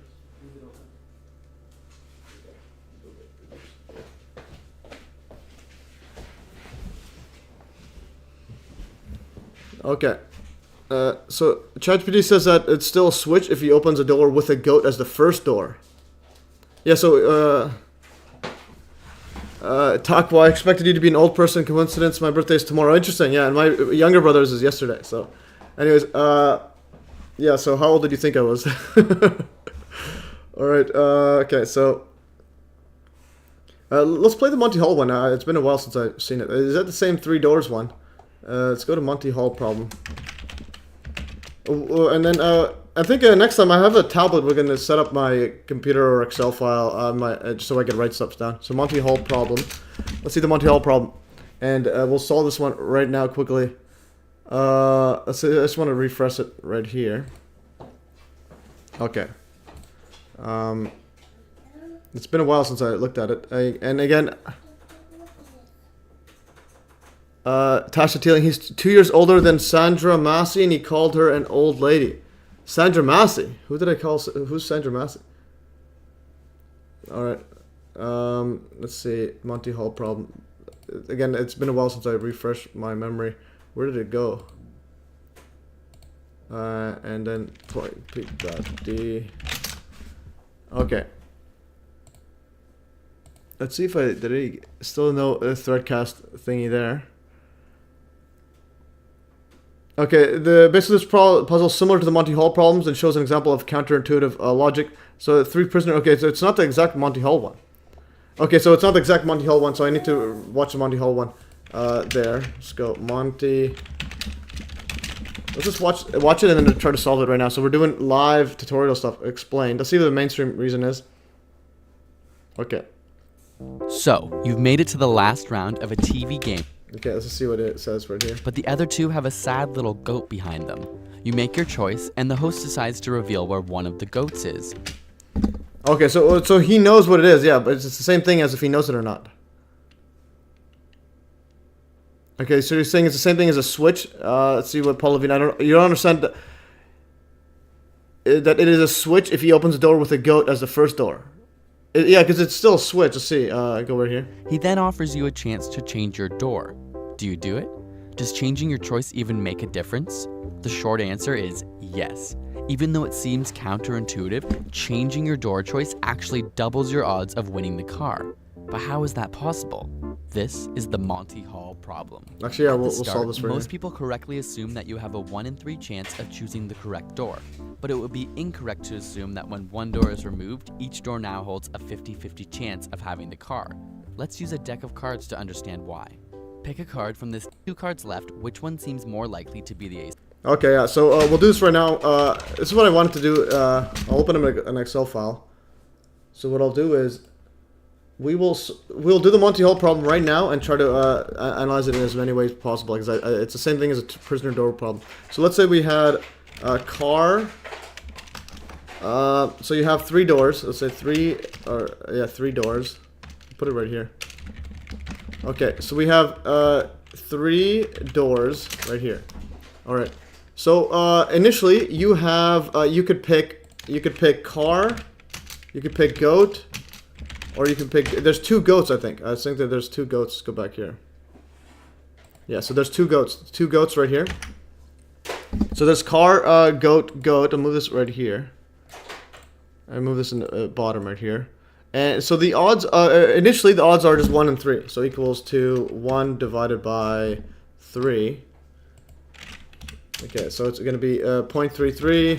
Well, I'll just do 1 over 3. Whoops, and no formatting. Okay, I don't know why it's 1 divided by 3. Okay, I don't know how do you make it not show that. Oh, I know how. 1 divided by 3. Okay, put that there. So this is the initial one right here. All right. So the way to let's make a deal. 3-card Monty. Oh, the girl that got dead by the cops over a pot of water and rebuking the cops. How quickly forget. Okay. Wait, the girl that got rebuked by the cops. Oh, I thought she was an old lady. I didn't know she was actually 30. I didn't know she's 35. Interesting. I thought she was old. Okay, so she's looked old. Anyways, continue further. So let's say we have one third chance, and now the next part is you revealed that this one is a goat. So now your choices are this one or this one here. I'm trying to wrap my head around. I think I need to write this down. Okay. Let's see what I wrote right here. It's the exact same thing as a 3-prisoner problem. Okay, so you have 1 3 1 3 1 3 right here, and now the question is, so let's say you pick this one right here. Yeah. So it makes sense here. So let's say you picked this one here. Okay, so if you pick this one, pick this one, and then the person says, yeah. So we'll do all of these scenarios. So now this one's revealed. So host shows this. And whether the host knows which one is the goat or not, it doesn't matter. If he shows you a goat, okay, so host shows this one here. So now you have 2 choices. If you stick to this one, you get, let's say you stick here. Don't switch. Okay, so you don't switch, you get a goat. But then you could also switch right here. Or you could, okay, pick right here. And now you have don't switch or switch. So the way it was, you have to basically sum up all the different probabilities. So you would do right here and here. Okay, I'm going to copy this right here. Okay, so look at it, read this from left to right. I always play poker and the odds were, odds there change with every card. Yeah, so you have 3 doors right here. I'll just go 3 doors. You got 3 doors. What I'll do is I'll remove the grid lines. All right, so you have 3 options. Okay, so you could pick car. The odds are 1 in 3. Goat is 1 in 3. And then the other goat is 1 in 3. So this one you have 1 in 3rd chance, but then 2/3 chance goats. But anyways, so you pick this one here, and now you have a choice between switching and not switching. All right, and the reason this is 1 in 3 because there's 3 options here. So each one's 1 in 3. So now let's say there's 3 options, or leave it like that. So host shows this one here. So now if you don't switch, you get the car. If you switch, you don't get the you get the goat. But now let's say you pick this one. Okay, let's say you pick this. So now you have your choices are, and the host shows this one. So now your I'm gonna move this even. I'm gonna move this further up. So what I'll do is insert. So you pick the car, and this one switch, and now make this even less. So yeah, hopefully this when you draw down in this setup here, it probably makes sense. So I'm gonna bold this right here. So we're doing live math tutorials. Okay. So this one here, you have a don't switch and switch. If you don't switch, you get the car. If you switch, you don't get the car. But the thing is, that's you have to sum it up with all the different possibilities. So let's say you pick this one initially, and the host shows this one. So now your choices are if you can switch, or no, don't switch, and then switch. So yeah, that's probably easier this way. I'm gonna go delete. So this one here, and then this one here, you get, and I'll put this even further. So this one, if you don't switch, you get a car. And then if you do switch, you get a goat. And now here, if you pick this one here, and if you don't switch, you get a goat. But if you switch, you get a car. So now you have a car here, but now, let's say you pick this one. Okay, host show this, let's say pick this. But yeah, so now you have pick this one. Now you have multiple times where you can switch now. So now if you host shows this one, but this is the one that you picked though. So now you're gonna have to, you can how does it work? So what if you pick the one that he shows you? Yeah. So let's say go back to this one again. Sad little goat behind you. So, you've made it to the last round of a Let's see this TV again. game show and have the chance to win a brand new car. It sits behind one of these 3 doors, but the other 2 have a sad little goat behind them. You make your choice, and the host decides to reveal where one of the goats is. He then offers you a chance to change your door. Do you do it? Does changing your choice... Oh yeah, that makes sense. Okay, so and now, so if you picked if you had initially the goat and then you said switch, you can get a car. But there's another caveat right here.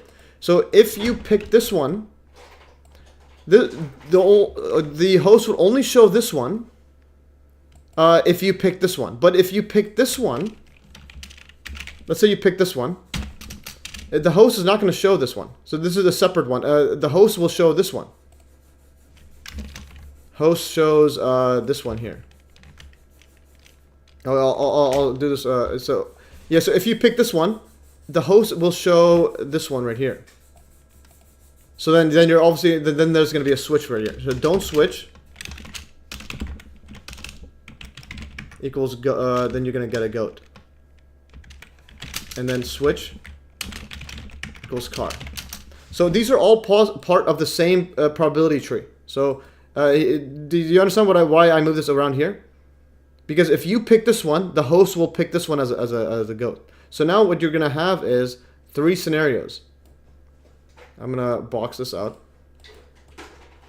I appreciate the live math solving. Yeah, for sure. This is the whole idea of it, just to help me try to wrap my head around. So now you have 3 different things right here. I'm gonna go on no and yes. So now you have these are all the options you can have. So now you have, if you pick this one, you get, so this was initially 1/3, 1/3, 1/3, because all there was 3 choices, and you just pick whichever one. Now you have 6 possible outcomes. So, and now you sum them all up. So now you have, if you don't switch, you get a car. So then switch equals car. So then you can go like, you could sum it up right here. Switch, or don't switch, equals car.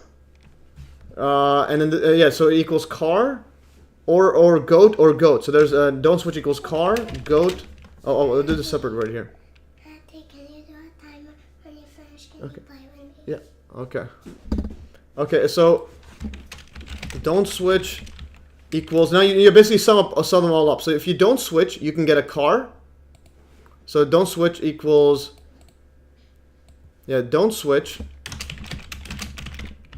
equals basically car, goat, or goat. So right here, so there's car, goat, or goat is if you don't switch. So I'll bold these ones right here. So so basically now you sum them all. In other words, car equals 1 out of 3. So if you don't switch, your chances are still 1 out of 3 because nothing happened. You just picked the same one. It was always random to begin with. So you picked 1 over 3. But if you do switch, because look at all the possible outcomes. If you switch, and I'll highlight these in yellow. And I'll highlight these in yellow. And also I'll bold this one here. So don't switch, and then now you go switch. Or I'll move this here. Switch equals, now you can sum all up. Switching equals goat is the first one if you switch. Car is the second one. Car is the second one. So now you have car equals 2 over 3. So you should always switch. Even if the person doesn't know, even if the host doesn't know. Because if he picks the car, well, that wrecks the game because you know that's the car. You know? It's like, okay. But if he picks any of the goats, it doesn't matter which one he picks.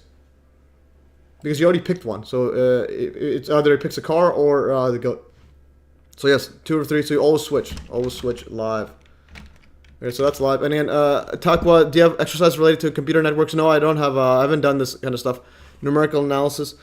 Nash equilibrium points. No, I think you're ahead of me in this stuff, and that's why I'm doing this kind of stuff. Also, I don't have enough time to go over those ones, but maybe next live stream. All right, so we've solved this one. Hopefully you understand it, and it doesn't matter if he knows it or not, because him knowing it just means he's not going to pick the car. Otherwise, the game is wrecked. If he picks the car, well, what do you mean? There's no switching. If he allows you to switch, you can get the car, but if there's no switching, you lose. So there's nothing special about it. Okay. So what I'm going to do now is, okay, let's see if I have 13 minutes, and then I'll have to head out. Okay, I think I'm getting a bunch of upvotes here. So if you haven't seen my last Hutchison effect unedited stuff, it's absolutely viral. Holy, 45 bucks is the biggest Hive post I made. So if you're not on Hive, get on Hive. I just made $45. Well, I get half of that. So 22 USD in Hive amounts, and that's absolutely well. And 194 upvotes. I'm gonna highlight this and go on my Telegram because I actually have a scheduled post. It was yesterday, went viral. So my Hutchison effect video went viral on Hive, and it makes way more money than YouTube. And let's go here, and I'll update it. So I updated. The reason is because I posted this yesterday, scheduled $18 and 107 votes. Now it's I was gonna update this now because it's scheduled for in 15:33. Oh, interesting. It should be updated. I thought I was going to make it earlier. I'll make it this earlier. Review schedule in 2:22. 14:22. And this one, I'll make this as 15:33. This is another part here. If you haven't seen my 9/11 stuff, this guy here, D. Francisco, says that his eye, his lens melted into his eyes. And again, the melting point of contact lens are way above boiling temperature, so, and his eyes weren't boiled, so like how is his lens melted? So that's Hutchison effect. I want to go to I think I spelled his name wrong. D. Francisco. Oh, D, there's no E there. Okay.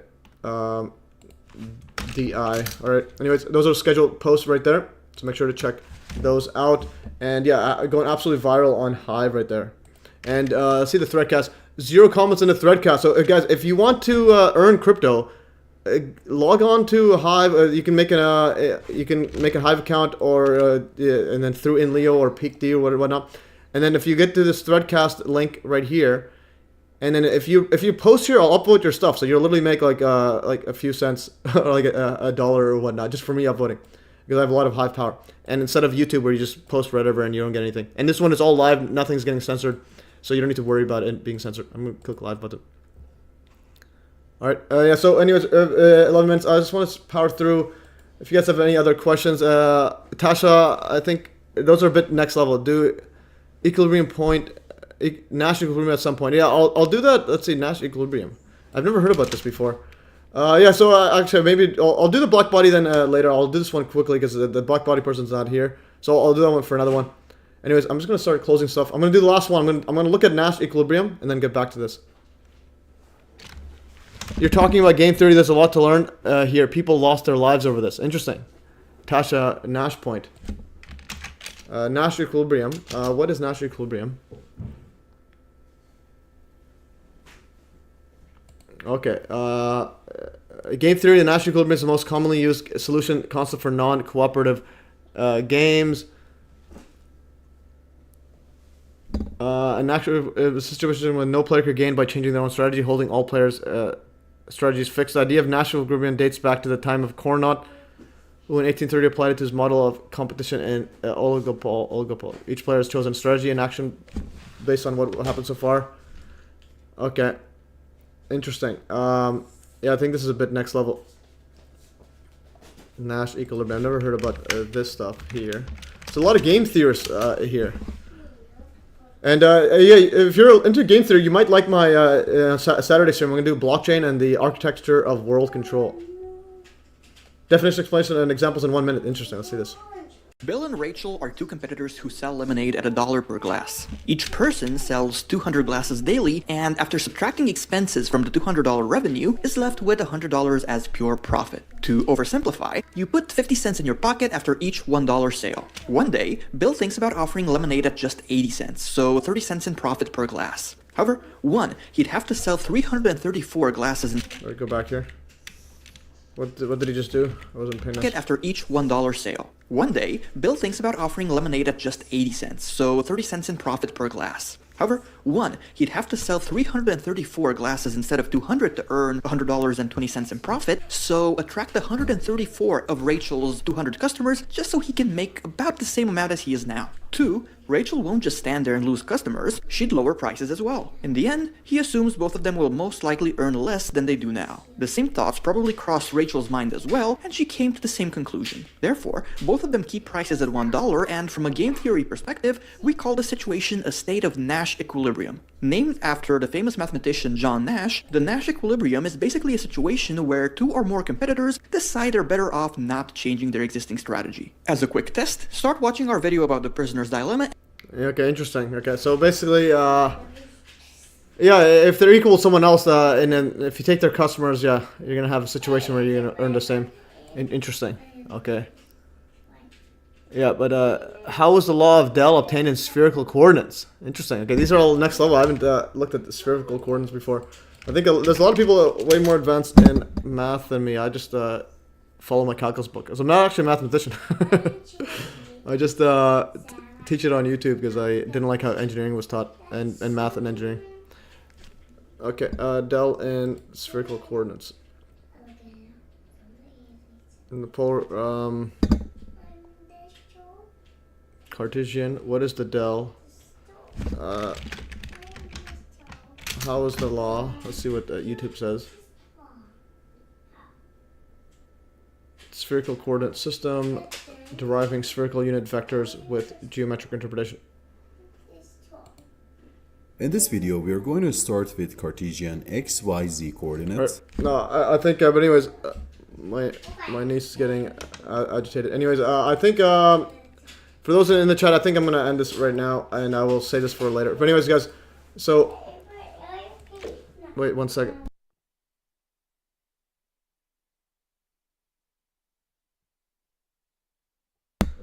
Alright. Yeah, so, yeah, it's getting a bit hectic right here, and I'm gonna end the stream right now, guys, so again, I'll try to do the same thing next week as well, Wednesday at 10 a.m. If you have questions, and if you want, send me questions like directly anywhere, and so on, and on Telegram or whatnot, or in the comments of this video, of this live stream. So after this, I'll post your comments there, and I'll read them, and I'll be prepared better. So anyways, guys, thanks for joining and so on.